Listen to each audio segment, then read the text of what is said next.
Newton के गति के नियम, न्यूटन के गति के नियम, न्यूटन के गति के नियम, न्यूटन के गति के नियम, गति का प्रथम नियम, फर्स्ट लॉ ऑफ मोशन। यदि कोई पिंड विरामावस्था में है तो तब तक उसी अवस्था में रहेगा जब तक उस पर कोई बाह्य बल न आरोपित किया जाए। प्रथम गति के नियम, न्यूटन के प्रथम गति के नियम क्या कहता है? यदि कोई पिंड विरामावस्था में है तो तब तक उसी अवस्था में रहेगा जब तक उस पर कोई बाह्य बल न आरोपित किया जाए। न्यूटन की गति के प्रथम नियम क्या कहता है? गति का प्रथम नियम, फर्स्ट लॉ ऑफ मोशन क्या कहता है? यदि कोई पिंड विरामावस्था में तब तक वह उसी अवस्था में रहेगा जब तक कि उस पर कोई बाह्य बल आरोपित न हो।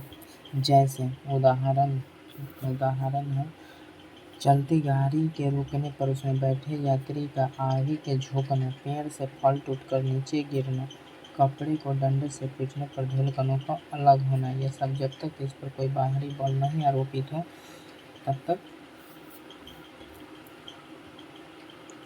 यदि कोई पिंड विरामावस्था में है तो तब तक उसी अवस्था में रहेगा जब तक उस पर कोई बाह्य बल आरोपित न किया जाए।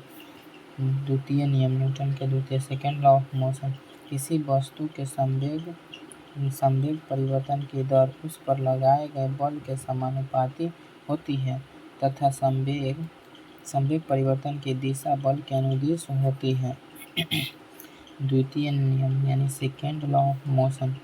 सेकेंड लॉ ऑफ मोशन, किसी वस्तु के संवेग परिवर्तन की दर उस पर लगाए गए बल के समानुपाती होती है तथा संवेग परिवर्तन की दिशा बल के अनुदिश होती है। गेंद पकड़ते समय खिलाड़ी अपने हाथों के पीछे की ओर खींच लेता है, यानी उदाहरण है सेकेंड लॉ ऑफ मोशन का। किसी वस्तु के संवेग परिवर्तन की दर उस पर लगाए गए बल के समानुपाती होती है। किसी वस्तु के संवेग परिवर्तन की दर उस पर लगाए गए बल के समानुपाती होती है तथा संवेग परिवर्तन की दिशा बल के अनुदिश होती है। गेंद पकड़ते समय खिलाड़ी अपने हाथों के पीछे की ओर खींच लेता है। तृतीय गति का नियम, तृतीय, थर्ड लॉ ऑफ मोशन। प्रत्येक क्रिया के बराबर और विपरीत दिशा में प्रतिक्रिया होती है, इसलिए गति के नियम को क्रिया प्रतिक्रिया का नियम कहते हैं। प्रत्येक क्रिया के बराबर और विपरीत दिशा में प्रतिक्रिया होती है, इसलिए गति के नियम को क्रिया प्रतिक्रिया का नियम कहते हैं। तृतीय नियम को क्रिया प्रतिक्रिया का नियम कहते हैं। जैसे बंदूक से गोली निकालते समय बंदूक पकड़ने वाले व्यक्ति को पीछे की ओर धक्का यानी पुश लगता है। रॉकेट के नियम, वायुयान की गति, चप्पू चलाने पर नाव के आगे बढ़ना, ये सब क्या है? थर्ड लॉ ऑफ मोशन है। थर्ड लॉ ऑफ मोशन है। एक बार और रिवीजन।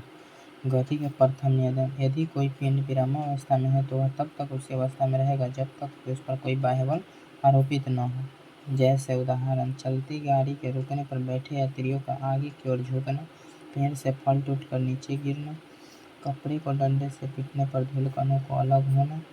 ठीक है। सेकेंड लॉ ऑफ मोशन, किसी वस्तु के संवेग परिवर्तन की दर उस पर लगाए गए बल के समानुपाती होती है तथा संवेग परिवर्तन की दिशा बल के अनुदिश होती है। गेंद पकड़ते समय खिलाड़ी अपने हाथों को पीछे की ओर खींच लेता है। थर्ड लॉ ऑफ मोशन, प्रत्येक क्रिया के बराबर विपरीत दिशा में प्रतिक्रिया होती है, इसलिए गति के नियम को क्रिया प्रतिक्रिया का नियम भी कहते हैं। बंदूक से निकालते समय बंदूक पकड़ने वाले व्यक्ति को पीछे की ओर धक्का लगना। रॉकेट नियम, वायुयान की गति, चप्पू चलाने वाले नाविक को आगे बढ़ना।